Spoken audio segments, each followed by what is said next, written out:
Bien, y estábamos repasando parte de lo que ocurrió en este acto del sábado. Vamos a profundizar en esta decisión que tomó el MPP después de varios meses de mantener el suspenso respecto a qué iba a hacer con las precandidaturas. Para eso ya recibo al diputado del MPP, Alejandro Sánchez. Gracias por estos minutos. No, muchas gracias a ustedes por la invitación. Es un gusto. Bueno, ¿por qué llegaron a una decisión finalmente de que ahora había que decidir antes de los congresos de diciembre, por ejemplo, del Frente Amplio, y que es Carolina Cose la que más se acerca a la visión de país que tiene el MPP? Sí, varias cosas. Nosotros nos fijamos etapas y claramente en esas etapas se fueron quemando. Y una de las cosas que veíamos es, bueno, el próximo fin de semana va a ser el Congreso del Frente Amplio. Nosotros vamos a apoyar a todos los candidatos del Frente Amplio en ese Congreso. Más allá de esta decisión que tomaron. Por supuesto. Nosotros creemos que quien tiene que resolver quién mejor representa a los Frente Amplistas son los Frente Amplistas votando en una interna. Y para eso nosotros vamos a otorgar nuestro voto en el Congreso para que todos los 4 nombres pasen a la etapa de las internas. Y en ese contexto de las etapas de las internas nosotros estuvimos discutiendo quién representaba a nuestro juicio en este contexto actual, quién reunía las características, la idoneidad, la capacidad, pero también despertaba la emoción, la esperanza, la alegría de en esta etapa poder generar las mayores fortalezas para que el Frente Amplio enfrente en octubre una campaña que va a ser muy dura. En ese contexto y en ese balance es que nosotros entendimos que la indicada era Carolina Cose por un conjunto de razones. La primera de ellas es que el Uruguay fue un país pionero históricamente en otorgarle derecho a las mujeres, y después se fue quedando en el tiempo, lamentablemente, ¿no? El vallismo le otorgó el divorcio por sola voluntad de la mujer. Es el primer país de América Latina donde la mujer tiene derecho al voto, pero durante toda esta historia nunca tuvimos una mujer presidenta. Y nosotros parece que es el momento histórico de colocar arriba de la mesa la posibilidad de que una mujer sea presidenta de la República. No solo por el hecho de ser mujer y la emergencia del tema de la igualdad de género que se ha instalado en nuestra sociedad con mucha fuerza, particularmente en los sectores más jóvenes o en las nuevas generaciones, y creo que habla del Uruguay de la igualdad, sino porque Carolina tiene, además de ser mujer, tiene la capacidad suficiente, la solvencia necesaria para resolver problemas complejos. Lo ha demostrado a lo largo de su gestión, en frente de Antel, en frente del Ministerio de Industria. Tiene capacidad, tiene liderazgo y tiene la capacidad de fijar un rumbo y perseguirlo. Bien, ¿y a qué se refieren entonces con esta cercanía en cuanto a la visión política? Porque ella habla, por ejemplo, de que Uruguay necesita comenzar una segunda etapa de reformas. Sí, pero sí, tal vez vale la pena bajar a tierra en qué se materializaría en esa segunda etapa de reformas a juicio del MPP. Sí, sin lugar a dudas, está muy bien. Carolina dijo el otro día que quería salir del Uruguay, el Uruguay que hace las cosas bien, al Uruguay que nos asombre. Y eso ya nos llenó de alguna manera de expectativas. ¿Por qué? Porque vivimos un mundo extremadamente cambiante. Hoy tenemos una guerra comercial entre Estados Unidos y China. La región, América Latina, está complicada. El Uruguay tiene que abrir nuevos mercados. Para abrir nuevos mercados tiene que tener la capacidad de crear nuevos productos. No se abren nuevos mercados vendiendo lo mismo que tenemos. Uruguay tiene que apostar a ser un país de software, por ejemplo, que es una de las cosas que nombró. O sea, además de turismo y campo. Hay que diversificar. La visión de Carolina, que me parece bien interesante, es que el concepto de país industrial no es solo un concepto de país con chimeneas. Es decir, una semilla, por ejemplo, hoy es un dispositivo tecnológico. Hay mucho conocimiento atrás de una semilla.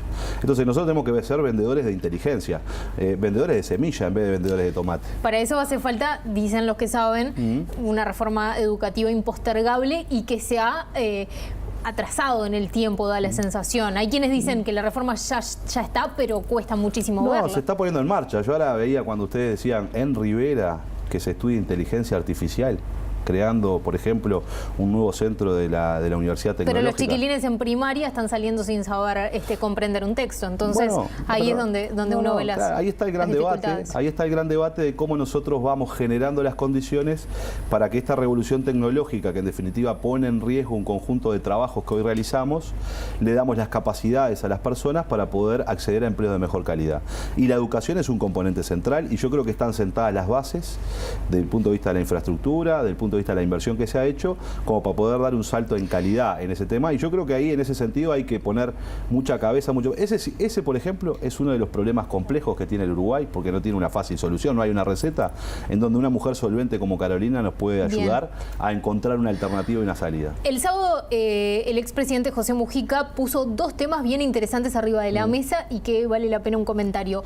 El primero es que hay que hacer reformas en el próximo periodo de gobierno, pero sin realizar un ajuste fiscal. Y cuando uno escucha la verdad a economistas de todo tipo de palo, más de izquierda, más de derecha, asociados a lo que usted quiera, todos dicen que tarde o temprano el Uruguay va a tener que reconocer que hay un déficit que está difícil de controlar y que de algún lado va a haber que sacar plata. Entonces, ¿de dónde sacar plata para hacer estas reformas sin aumentar impuestos? Sí, ahí hay dos cosas. Primero, está claro de que uno tiene que lograr equilibrios, porque sin equilibrios es muy difícil darle sustentabilidad a un proyecto. El problema es que la región, en los 90 y ahora, en Brasil y Argentina, está aplicando una reforma que va por un camino muy equivocado. ¿Cuál es la reforma? Disminuir los ingresos de las familias. Y cuando se disminuyen los ingresos de las familias, ¿qué es lo que pasa? Las familias consumen menos en el almacén, en el supermercado, en la ferretería, en la farmacia, y por tanto el pequeño y mediano comercio vende menos. Y si vende menos va a tener que presionar para bajar más salarios o cerrar. Y ese es una espiral descendente, que es el ajuste que hacen los neoliberales diciendo, bueno, acá lo que hay que hacer es apretarse el cinturón y que la gente asuma que tiene que vivir con menos. Y nosotros pensamos que hay que hacer otro camino, el camino de potenciar el desarrollo bajando los costos fijos de las industrias, bajando el costo de la energía, bajando el costo de los combustibles, bajando también el acceso al crédito que necesitan las industrias para ser más eficientes, porque acá está el gran desafío. Yo puedo decir, bueno, mantengo mi empresa en la medida en que pago menos impuestos o mantengo mi empresa en la medida en que tengo una capacidad productiva mayor y por tanto produzco más, tengo mejores mercados y por tanto puedo pagar lo que O sea que el necesite. MPP respalda esta visión de los sectores productivos, de sectores como las gremiales agropecuarias, etcétera, que plantean hay que bajar los costos porque si no la competitividad nos está matando y no estamos logrando generar más empleo, por ejemplo, entre otras cosas. Sí, el problema es que nosotros lo que decimos es que en el país existen diferentes empresas. No es lo mismo un pequeño y mediano productor que un gran productor.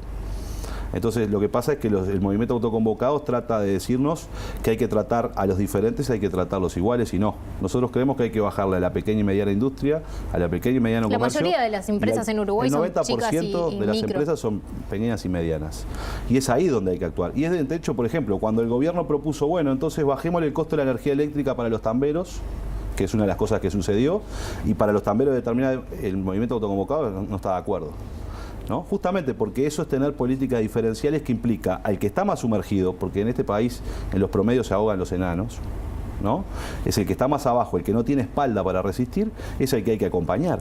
Entonces lo que hay que tener es, en definitiva, un traje a la medida de cada uno de los problemas que tiene el país y no tener políticas generales. Ahora también es cierto lo siguiente, cuando desde el movimiento autoconvocado nos dicen hay que bajar los costos, nos plantean bajar los costos del Estado.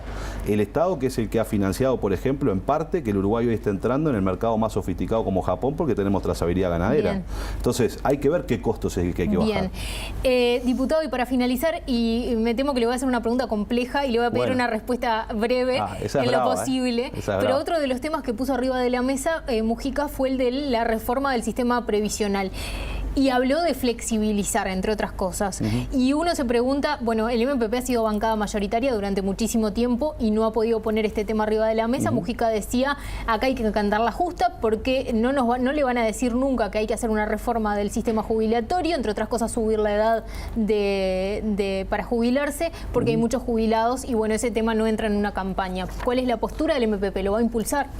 Esa es una verdad, es un tema que el país tiene que discutir y es un tema muy complejo para responderlo en pocos segundos. Lo advertí por las dudas. Pero lo que le quiero decir es, centralmente es lo siguiente, el país es un país que está envejecido y eso no es una mala noticia, es una buena noticia, porque quiere decir que vivimos más. El problema es cómo hacemos sustentable un sistema que nos garantice que cuando nosotros seamos mucho más adultos y estemos en edad de retirarnos, nos permita vivir dignamente. Y eso es lo que no se puede afectar, la dignidad de los jubilados que hoy tienen, que todavía hay jubilaciones muy bajas. El problema es que hay jubilaciones muy altas, yo qué sé. Hay jubilados militares que tienen jubilaciones de 200.000 pesos. Esa es otra discusión que ya le ha dado el Frente Amplio. No, es dentro de la seguridad social.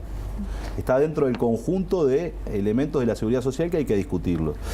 Entonces, ahí hay que debatir de qué manera lo hacemos. Yo creo que una reforma tiene que implicar, primero, algunas cuestiones. Hoy el promedio de jubilación en Uruguay no es de 60 años, es de 64 años. ¿Por qué? Porque hay nuevos trabajos, porque la gente se siente diferente. Porque hay mayor esperanza de vida también. Porque hay mayor esperanza de vida, porque además no es lo mismo. Si un obrero de la construcción levantaba bolsa de 50 kilos y ahora levanta de 25, bien, eso genera también en la salud de esa persona y de ese trabajador otras condiciones. Entonces hay que discutir y generar un gran acuerdo social. El problema es que lo que no se puede es ocultarle a la población de que el sistema de seguridad social del país es muy costoso, está insumiendo muchos recursos, tenemos casi 3 puntos del PBI que se destinan a financiar el déficit de la seguridad social, y eso hay que ponerlo arriba de la mesa para discutirlo. Hay quienes dicen, ya lo han hecho, ¿no? En los 90 dijeron, vamos a una reforma que lo que hizo fue perjudicar al conjunto de la población. Y ahora les fuimos dando algunas soluciones a esa reforma que se hizo en los 90. Bueno, está bueno que se explicite cuáles son las ideas de los candidatos sobre este tema.